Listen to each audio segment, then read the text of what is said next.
This is a production of Cornell University.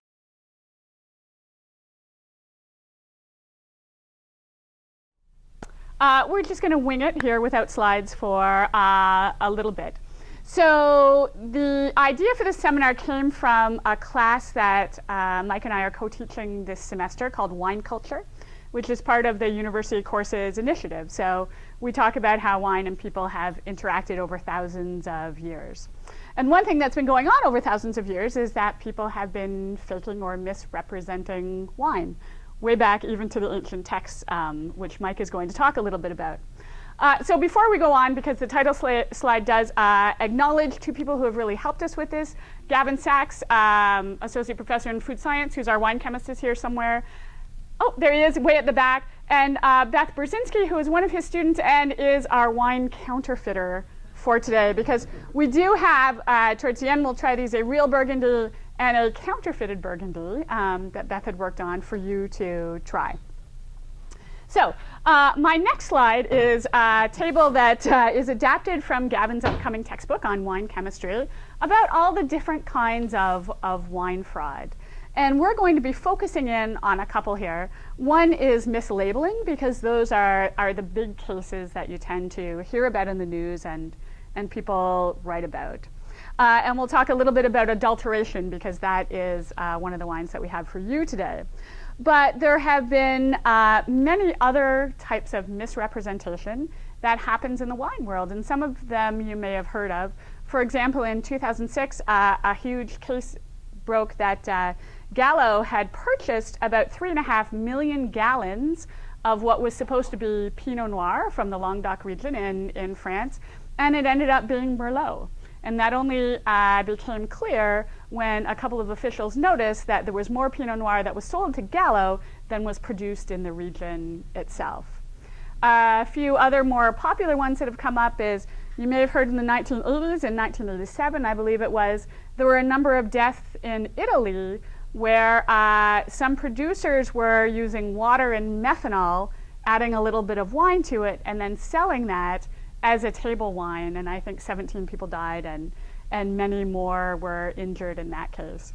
There was a case in Austria where they were adding in, I think it was a glycol substance, right, Gavin? It's on my slide, thank you, to increase the body of wines. So this is something that happens quite frequently, and the ability of the wine world to pick it up really depends on whether they're anticipating something like that is going to happen. There are a number of analytical techniques that are a possibility, but not all wines are, of course, going to be tested for those. And so really, whether we're talking about something that's been added when it's not supposed to be there or misrepresenting, it usually only comes to the forefront when something goes wrong or it really stands out to someone. So on that note, I will turn it over to Mike, and I have to give you the microphone because we're taping. Okay, I'm going to peek at the slides.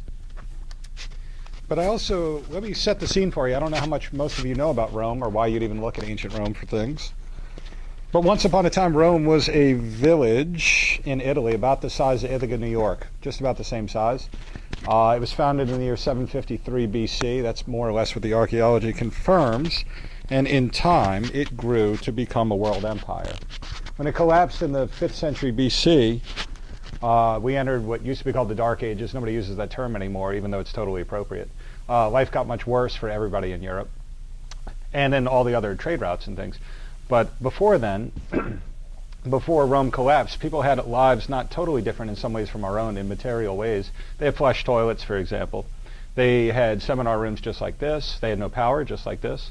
They did have oil lamps, but they had granite countertops, some of the finer things people like.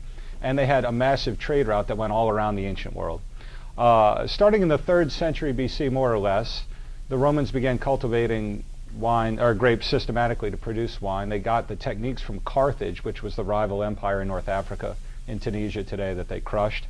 And by the time we entered what's called the classical age of Rome, which is right around the year 0,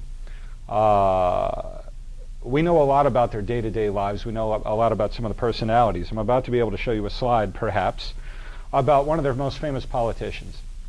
So again, just to set the stage, I say the year 0. There is no year 0, but that was the year roughly 1 that a guy named Jesus was born. So if you've heard of this guy, you are square in the center of classical Roman civilization.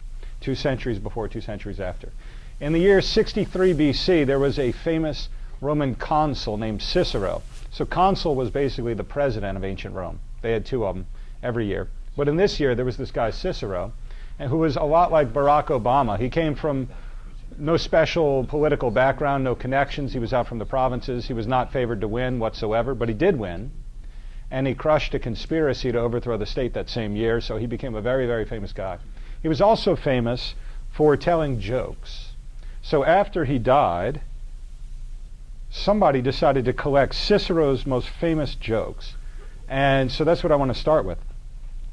There is this dialogue that we have by a guy named Macrobius, doesn't really matter who that guy is, but he says it's supposed to be a dinner party where everybody's sitting around drinking wine, and the narrator says, "I'm surprised you've all been quiet about Cicero's jokes, which prove him as eloquent as everything else he ever said. If it seems right, I'm prepared to repeat the Ciceronian jests I remember." So now he's going to pick out one of Cicero's best jokes of all time. All right. So this is what I just read you. He says, I'm going to give you a hilarious joke from Cicero. So here's what he says. When everybody appeared ready to listen to him, he said, "When Cicero dined with some guy named Damasippus, and his host offered him a rather middling wine, and said, 'Drink this 40-year-old Falernian,' Cicero replied, 'It carries its age well.'" So this little joke will tell you a lot about Roman society. Think about it for a second. What's going on? Cicero was a very, very impressive guy. You know, you've got, I don't know, the president over to your party. And the host offers him a rather middling wine. Some of you have probably good ideas of what that would be. And he says, "Drink this 40-year-old Falernian." Well, what do you need to know? Falernian was the best wine of classical antiquity, the most expensive, the most prized, the most delicious stuff grown in the region around Naples. You can still buy stuff called Falernian, but in my experience, it's not all that great. So probably we're not drinking the same thing. It carries its age well. What's the point? Why is that funny? Yeah, what do you say, Gavin? I'll put out a guess that it comes across as a much younger wine that, and therefore it's not a 40-year-old. It could be. It comes across. Yeah, in the sense that whatever he's drinking is not a 40-year-old Falernian. Yeah, somebody has brought out some cheap wine and served it to him, and whatever it is, it's not the stuff that the label says. So they labeled their wines just like we did. They had different brands and prestiges and all the same thing. And the host tried to get away with like serving the cheap stuff and got caught. In this case, we have a few instances of this. Who's been to Pompeii? Some of you surely have been to Pompeii. Pompeii is a city near Naples, a Roman city. In the year 79 AD, Vesuvius, the volcano next to it, exploded and dumped ash all over the whole thing. Totally preserved it. So it started being excavated about 300 years ago. And you can go there today. In fact, the supervisor was just here last week, gave us a talk. And so you have a total fossilized view of what life looked like in Italy, in this Roman town 2,000 years ago. And some people have gone around and they've collected the graffiti scratched onto walls and stuff. So there's a tavern there. And if you go there, I have the Latin here on the left and then the English on the right. So Hedone, this would be a woman's name, says, "For 1 penny, you can drink wine at this tavern. For 2 pennies, you can drink the best wine. And for 4, you can drink Falernian." So you see a gradation in price. But this touches on something Justine just said. There's absolutely no way on earth that a cheap tavern like this in Pompeii would have Falernian to serve. There's not that much Falernian to go around. So presumably you could go in and pay your 4 cents and drink something that they told you was Falernian. But you're sure you're not getting the real thing. So we could tell that they were being dishonest about that stuff back then. There's also a very, very, very famous novel from antiquity, the first and oldest novel in Western civilization called the Satyricon. Some of you may have read this at different points. Today you translated the Billionaires Dinner Party. Here are some recent translations. Gives you an idea from the cover what you're looking at. These are satyrs, the little goat-like creatures that always follow around Dionysus, the Roman and Greek god of wine, singing music and that sort of thing. This is set in the 1st century AD, right around the same time Vesuvius exploded. And it tells the story, I'll get to this in a second. It tells the story of a nouveau riche guy. He just made $1 billion and the Roman equivalent of Facebook or something like that. And so he wants to throw a party and show off all his wealth. I stuck this slide in the wrong place, but I can stop here. Falernian, by the way, according to the ancient authors from the same time, they say it was a white wine possibly 30 proof. This is the lore I picked up at various places. And according to an ancient authority, it's the only wine that catches fire when a flame is applied to it. And I just got an email from you, Gavin, circuitously about this. This is impossible, right? You can't light wine on fire, but... Well, which part of it? So the fact that I think one thing is you wouldn't have said 30 proof at the time. Is that? Well, yeah, that doesn't mean anything to them. But then, yeah, at room temperature would not have caught fire, but we'll come back to you. Was, because you can't catch one on fire if you bring it to a high enough temperature, you find like a hot griddle to get up into temperature. Within drunks and wine one of them. Yeah, they did both. They sometimes put snow in the wine. Yeah, so you can take a flame to a 50% alcohol wine room temperature, unless it was 40 degrees C routinely there, then that keeps very unlikely. Okay. If they had stored it or were heating it, then it's not impossible. Oh, so this. That could happen. But also whenever you had a test where you would apply it to a hot surface. So this is interesting. The guy who wrote this, Pliny, very famous because he preserves all this lore about growing grapes in Italy at the time. And when some of this stuff was rediscovered in the Renaissance, people said these techniques still work. He almost certainly never tried to light this stuff on fire. He was the Wikipedia of ancient Rome. He just collected knowledge without a whole lot of regard of whether it was true or not, and put it all in this famous encyclopedia we got. So that's the Falernian. This is the stuff they're always celebrating. This is the bottle of what you can buy today. But let me get back to the Satyricon. If you know The Great Gatsby, I hope you know this, the protagonist is based on the protagonist of the Satyricon. We know this when F. Scott Fitzgerald, before he published The Great Gatsby, he wrote a preliminary novel called Trimalchio. And so he makes it perfectly clear that Gatsby is based on that. And I brought this into our wine culture class to try and give them an idea of what a crazy over-the-top party would be today. But it doesn't resonate as much with the students today, I think, as some other characters you could think of. This is Gatsby here. The slide should be in there, but that has the wording on it. The word. Oh, is it still in there? Let me get. There, I didn't put that. How do I go forward and backwards? I just don't want to shoot too far. I know you're... I don't want to take up too much of your time. I thought I pulled it out. Oh, yeah. maybe it fell out. I think I Okay, pulled it out. sorry. No, that's okay. Okay. There. Okay. So Trimalchio, I liken this in our class to an episode of MTV Cribs, if you've seen the show. He has this phenomenal house, and the novel is about these two guys, random guys, who are traveling through Italy, and they finagle an invitation to this guy's house for a dinner party where they're going to be drinking wine. So the novel is what happens to these guys when they get to the house. And they walk in, and according to the narrator, one of these young guys, he says, Trimalchio, the owner of this house, had been smothered in perfume and was already being rubbed down, not with linen towels, but with bathrobes of the finest wool. As this was going on, three messieurs sat drinking Falernian in front of him. Though through quarreling, they spilled most of it, and Trimalchio said they were drinking his health. So this tells us a few things about Roman culture again, or Greek Roman culture. One is that in the ancient world, you would toast somebody's health by pouring a libation. You would pour a little wine onto the ground. This is not totally unknown today. People do these things. You pour a little on the ground. Here, though, what do you think, as you read this passage, is going on? They walk in and they see this guy's house, this huge house.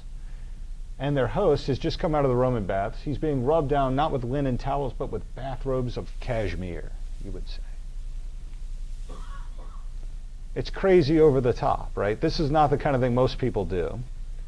And so these guys, they see him getting a massage from three people, and they're drinking Falernian wine. This is the help drinking Falernian. And they're spilling it because they're bickering. And the host is totally unconcerned. He says, they're pouring libations to my help.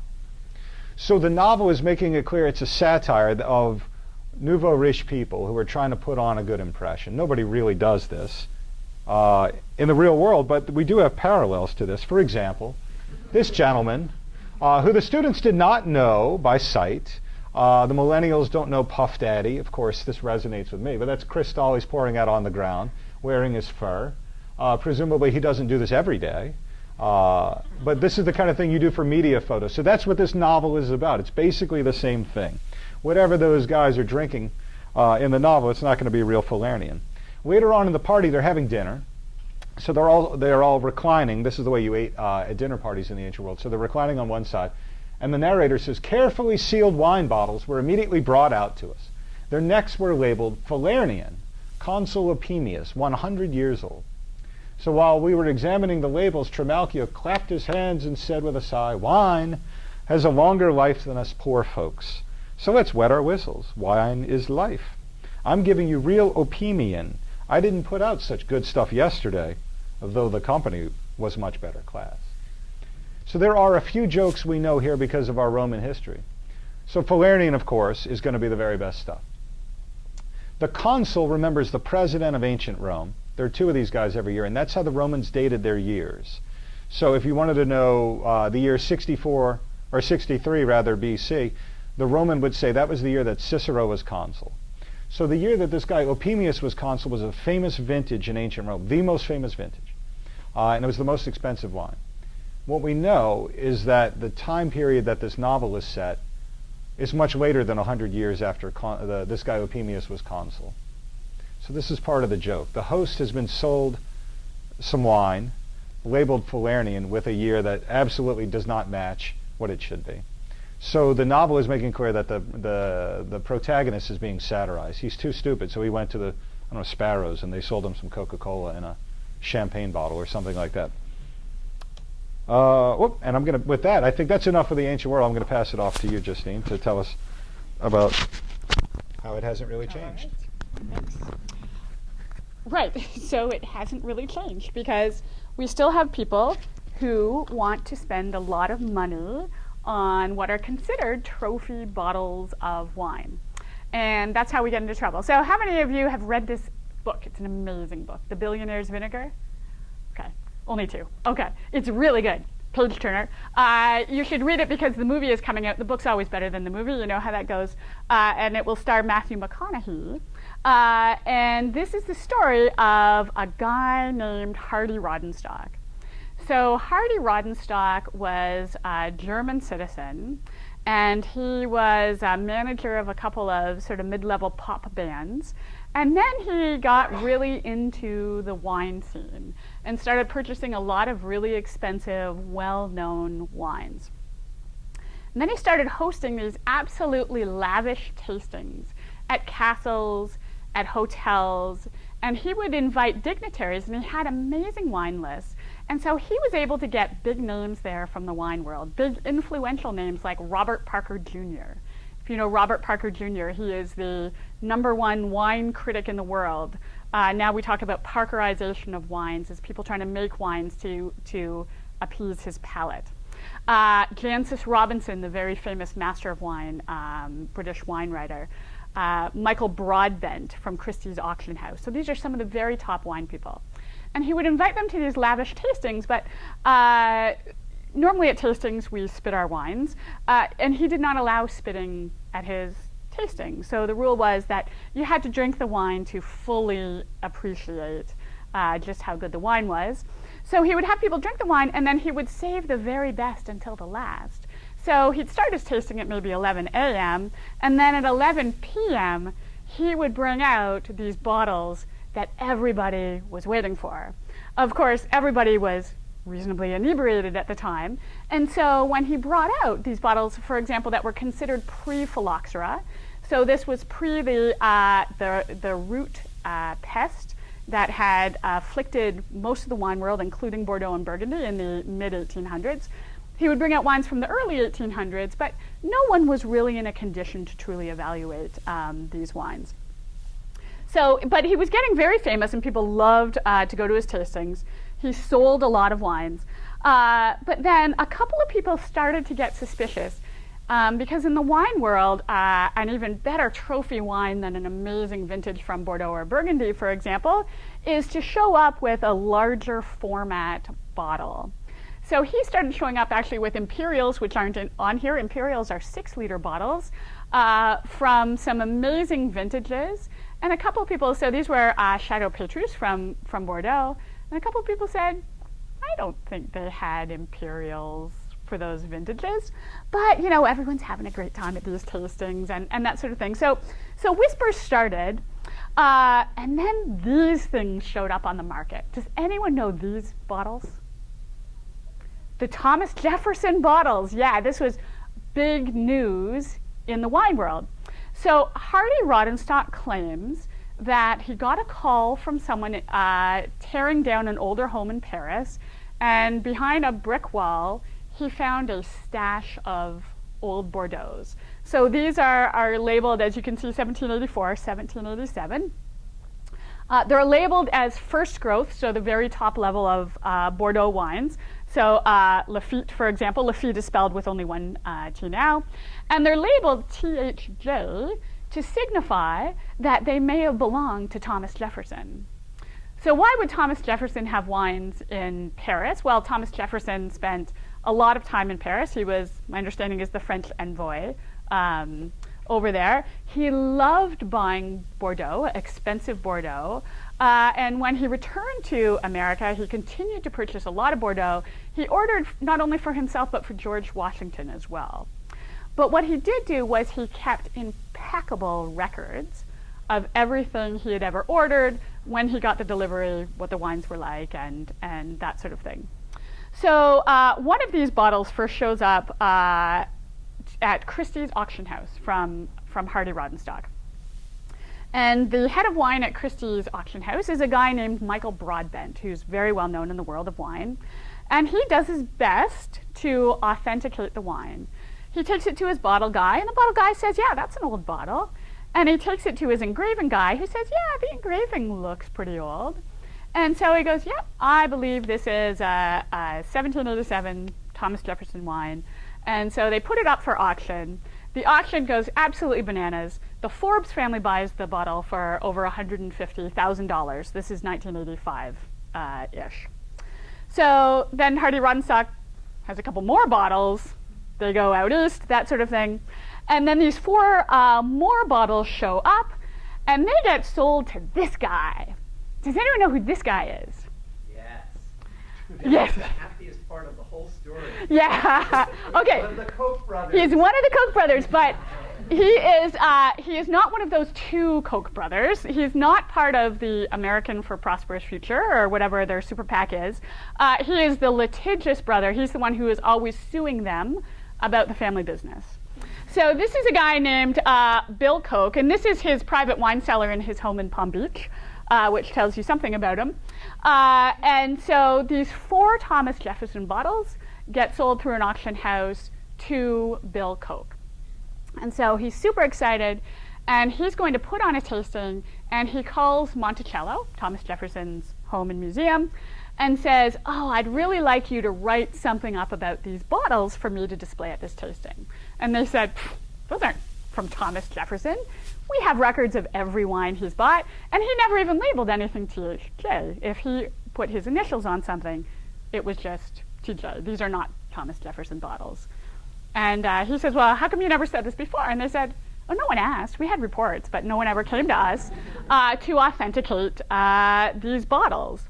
So Bill Koch, think what you want about the Koch brothers. He's actually turned into a huge crusader who has done, I think, a big favor for the wine world by hiring a team that he pays for privately to go and sniff out counterfeit wines. Because these counterfeit wines are really significant and are very much damaging the fine wine market. So he has sued every major auction house for selling him fake wines. He's tried to go after Hardy Rodenstock, but hasn't been able to get him because of jurisdiction issues. And what actually ended up happening with the Thomas Jefferson bottles is that eventually they were able to test them. So there are a number of different testing options, but one thing you usually have to do is go in and take a sample of the wine, which if you've paid $150,000 for the bottle, you never want anyone to do, right? Because that just ruins the bottle. And a lot of these wines are actually not bought to enjoy. They're purchased so that they can be sold for investment and that sort of thing. But there was a reasonably new method where they test for the presence of cesium-137. So cesium is a radioactive compound that didn't exist until a nuclear bomb was exploded on Earth. And so what they can tell, they can't tell whether they belong to Thomas Jefferson. They can tell whether they are pre-1945 wines. And indeed, the Thomas Jefferson bottles do test positive for being pre-1945, both the wine and the glass. Since then, Bill Koch's team has found the guy who says he did the engraving on the bottles with a dental tool. so that Christie's auction house should have known that, that these were faked. And the lawsuits still continue. But some of the fallout from this is this is a very, very famous book by Michael Broadbent, who is the head of Christie's auction house. And so it says 50 years of tasting 3 centuries of wine. So he was the world expert on late 1700, early 1800 wines. And the problem is that a lot of those wines that he wrote about were sourced from Hardy Rodenstock. And so this book that everyone was essentially using as a Bible for vintage wines, it ends up that at least a proportion of those wines were completely faked. But when you think about it, it's easy to fake late 1700 wines because who knows what those are supposed to taste like, right? Absolutely no one. Although it's suspicious when, you read some of those reviews and he says, oh, fruity and cedar, and you're like, from the 1700s, it's vinegar. Definitely on the suspicious side. More recently, this is a character you might know, an Indonesian who was living in Los Angeles, and his name was Rudy Kurniawan. And he is now a very famous counterfeiter. And rather than Hardy Rodenstock was counterfeiting really old bottles that nobody knew what they were supposed to taste like. This guy was truly an artist with an absolutely amazing palate. And so what he did was he was faking bottles that a lot of people knew what things were supposed to taste like. So Burgundies, for example, were his big things, is Burgundies from the 20s through to the 1970s. But there are a lot of people in the world who know what those wines are supposed to smell like and are supposed to taste like. So he showed up, very young guy in his early 20s, shows up on the Los Angeles scene and is buying tons of wine at auctions, millions of dollars worth of wine all the time. Doesn't say where his money came from, family businesses is all he'll say. And he started putting on lavish tastings for a select group of people. The wine critics have kind of learned at this point, I got to stop going to these things because I get fooled by them. But he had a few select tasters, and they would get together, for example, at this Los Angeles restaurant called Crew, and they would taste for 4 days straight and have a bill of $250,000. At the end of it, he would just put it on his credit card very nonchalantly. And then he would ask for all of the bottles to be shipped to his house, all of the empty bottles of things they've tasted, which is a little odd, right? Why do you want the empty bottles of wines you've tasted? So then he'd go around town and do all of these tastings and always ask that these bottles be shipped to him. And one time a case broke and he got really, really upset, a case of empty bottles. And the restaurant was like, why are you all upset? Just a case of empty bottles. Well, what he was doing was an incredible operation in his basement when the police finally got to him. So the guy on the lower left is a guy named Laurent Ponceau, and he is a Burgundy winemaker, and he raised the alert when a bunch of wines were up for auction in New York City that had come from the collection of Rudy Kurniawan, and they were from vintages that Ponceau had never produced. So they have a very famous wine called Clos de la Roche, for example, and they didn't start producing it until, I think, the 40s, and he had put on vintages from the 20s through the 30s. He has another famous one, Clos Saint-Denis, and again, he had put on vintages that weren't there, had never been produced. So he started asking some questions, showed up and stopped an auction. The wines were withdrawn.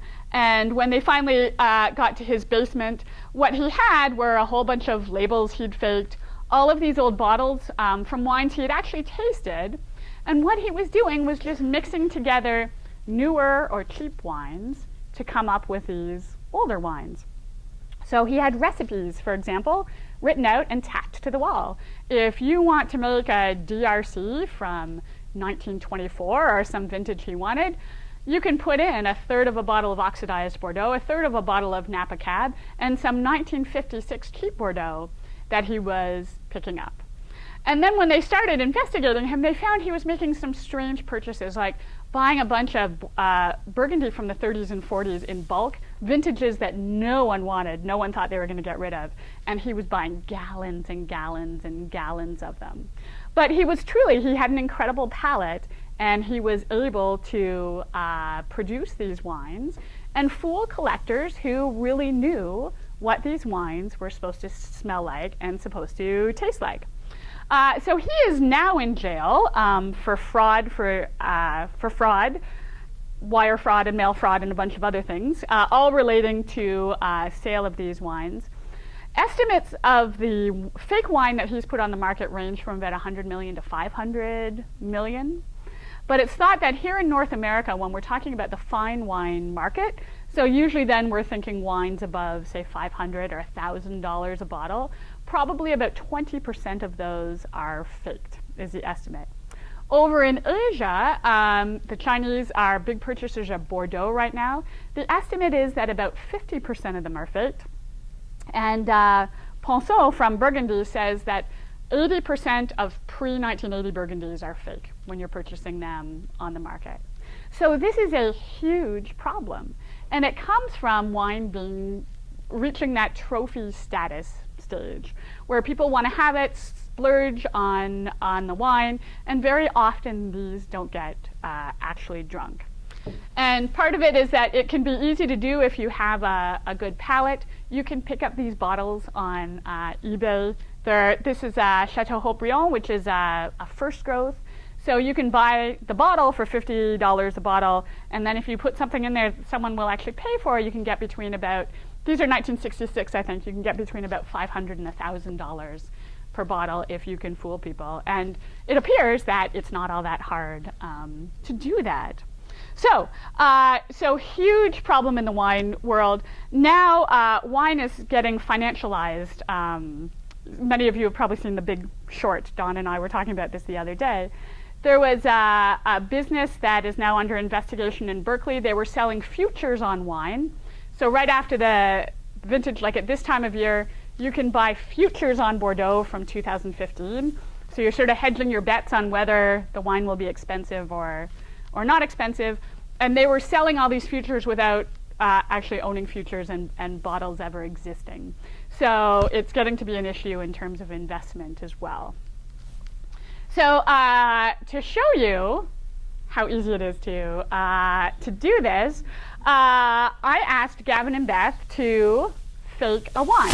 So we have some wines at the back, and so I'll ask you to get up and get them now. They're labeled A and B. Take one A, one B, come back to your seat, and then I'll ask Beth to tell you how she made them. I will say one of them is adulterated, but completely safe. We've given them to a number of students before. No deaths and no methanol involved. So if you could grab a wine, A and B. Don? Can we call on you to talk briefly about how you made one of these wines? Sure. Yes, the instructions are outlined up here. We did some, Gavin and I and my team, this is Chi and Daniela, who work with me. We did some trials beforehand, but what we do is start with really a very mediocre, under $10 bottle of an old world wine that's from Portugal, made with traditional Portuguese grapes. And it has a bad Brettanomyces infestation, so it has a lot of funk to it. Then thermal degrade for about 40 degrees Celsius for 10 days. We put it in an incubator, just let it sit there. And then after that, fine with PVPP. So we do, normally the maximum PVPP that you do is about 1 gram per liter. What's PVPP? Oh, sorry, it's a fining agent. It's polyvinyl, I'm forgetting the last two parts of it.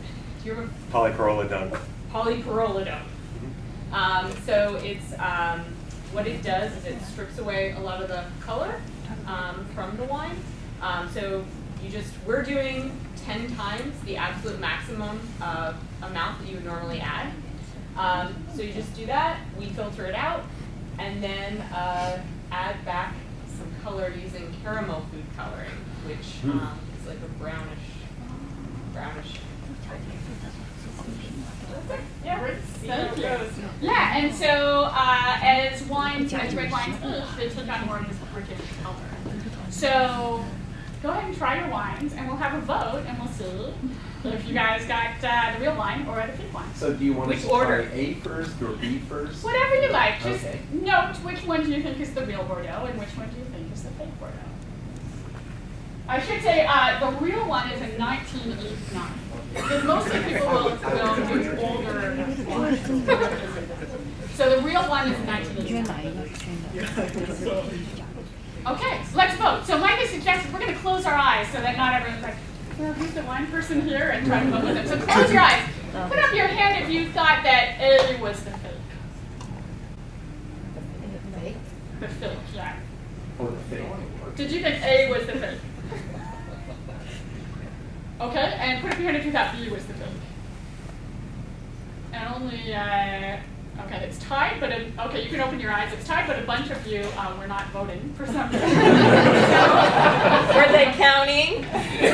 So A was the real Bordeaux, and B was Depp and Gavin's fake Bordeaux. And so it goes to show how easy it is to do that. And the thing is, a lot of people, when they get into wines and they're buying sort of for the trophy, truly they don't know what to expect. And older Bordeaux are pretty funky in many cases. Go on. I thought the fake had a richer taste. Yeah. That's probably the caramel I'm I had a comment. Having done a few of just not fake versus real, but just aged Bordeaux, aged Burgundy versus newer, say 2, 3, 4. I don't think I've ever, in a preference testing with people who know something about wine but not a lot, I don't think I've ever seen a majority prefer the older wine. Old wines are often kind of weird. There's a they're rare, and that demand side is what makes them, or supply side is what makes them more expensive. But head to head in a taste off, I don't think I've ever seen even more than like 10% of people prefer, say, a 15-year-old Bordeaux over one that's 4 or 5 years old. Right, and I think you and I were at that same tasting, weren't we, with a Chateau Latour, a first growth, 1943, I think it was. So it's the oldest one I've ever had and the most expensive one I've ever had. It was selling at the time for close to $4,000 per bottle, and it was the worst one I've ever had. Like it was just raisiny and leathery and slightly vinegar, but people will pay a lot of money. The question I asked my dad, who collects stamps, is, hey, does that 1912 stamp of yours, does that mail envelopes a lot better because it's so expensive? So that's not the reason why he wants it. So that wraps it up. We have a few minutes, I think, for questions. Don't we, Don? If anyone has questions, read them out. Great. So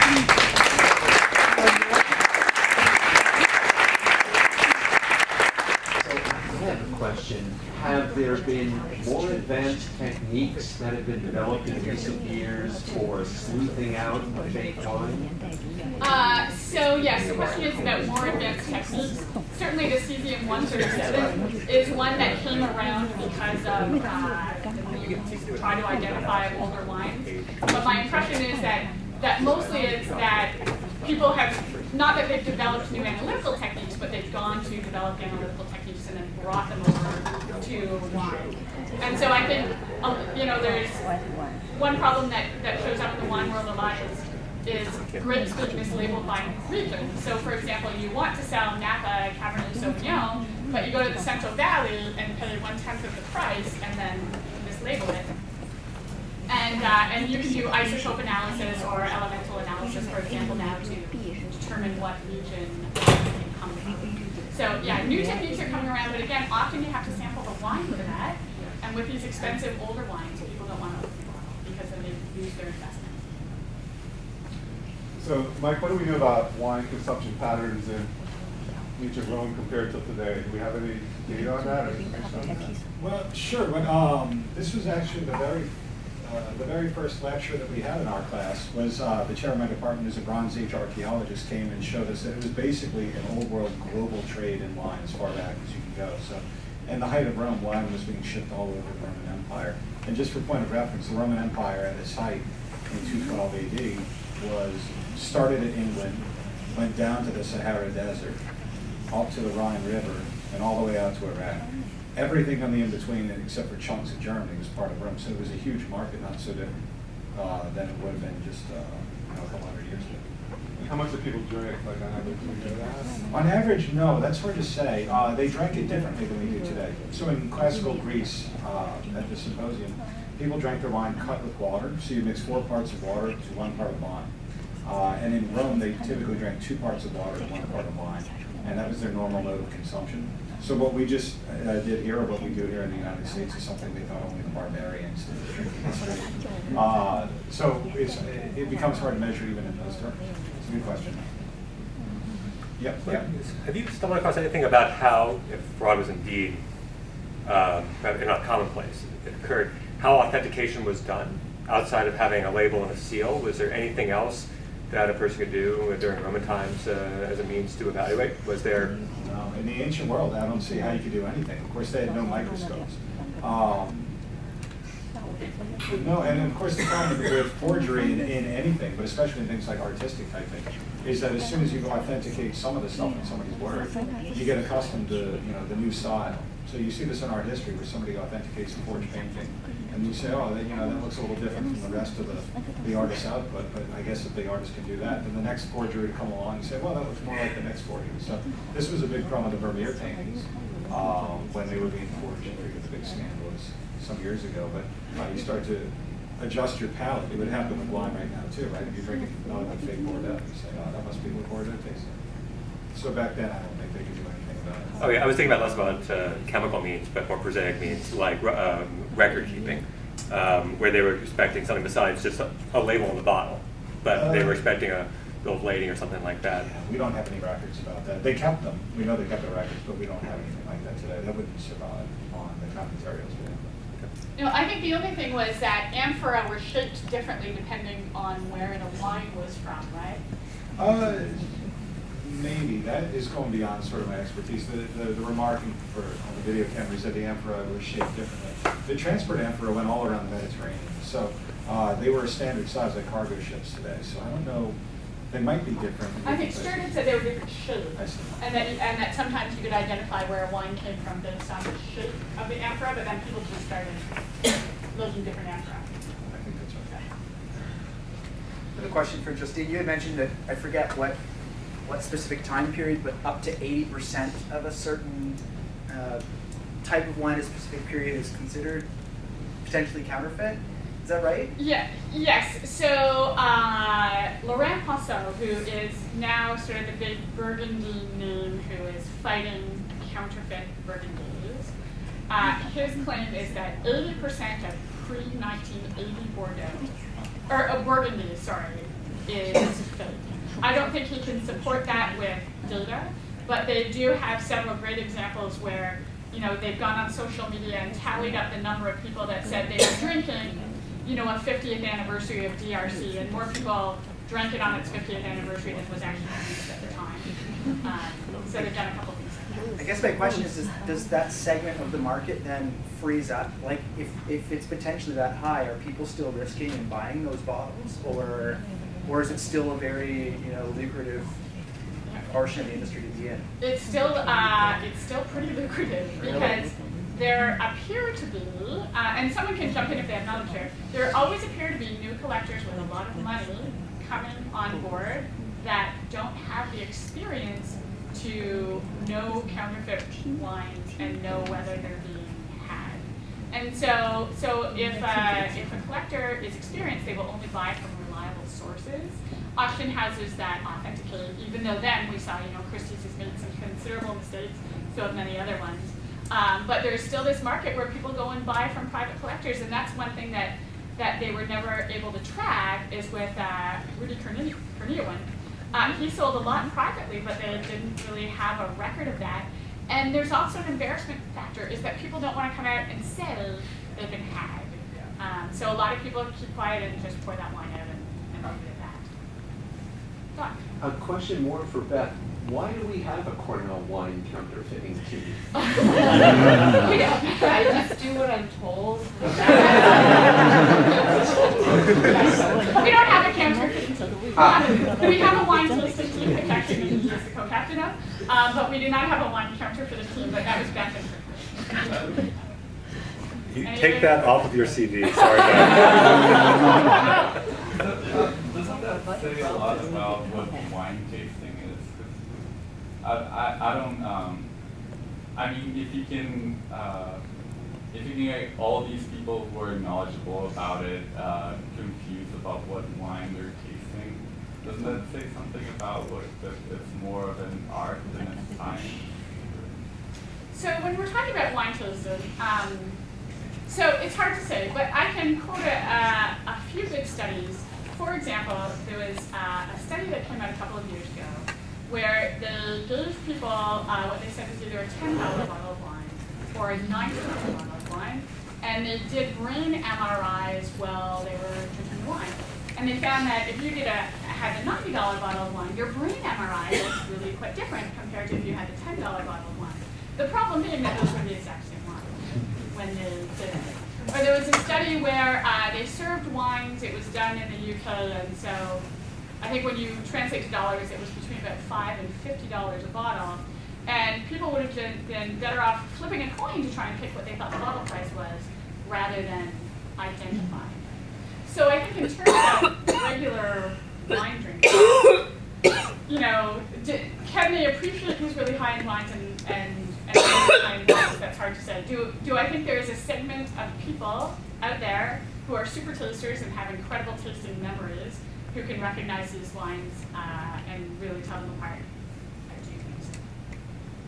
We're going to have to wrap things up, but I want to thank Justine and Mike for a fascinating lecture and for operating under adverse conditions. Thanks so much.